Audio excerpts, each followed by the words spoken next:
வணக்கம் அன்பர்களே, நான் உங்கள் மீனவனில் ஒருவன். அன்பர்களே, இந்த கணவாயோட பேர் நாங்கள் எங்கள் ஊரில் ஊசி கணவா அப்படின்னு சொல்லுவோம். இதுலேயே இந்த கண்ணு கொஞ்சம் பெருசாக இருக்கிறத கண்ணங்கணவா அப்படின்னு சொல்லுவோம்.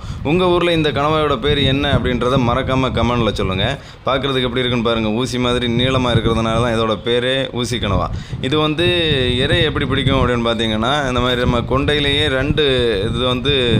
இது நீளமாக இருக்குது பாருங்கள். இதை வச்சு தான் அது இறையை பிடிக்கும். அது வந்து ஒட்டுற தன்மை கொண்டது. அது பார்க்குறதுக்கு எப்படி இருக்குன்னு பாருங்கள். இதை வச்சு நம்ம கையிலே ஓட்டும். அந்த மாதிரி தான் இது வந்து நம்ம இறையை அந்த ஸ்பைடர்மேன் மாதிரி அதை வச்சு பிடிச்சி எடுத்து சாப்பிடும். இதை பார்த்திங்கன்னா இதோட ரேட் எப்படி பார்த்திங்கன்னா, இந்த கனவா வகையிலேயே இதுக்கு தான் கொஞ்சம் ரேட்டு கம்மியாக இருக்கும்.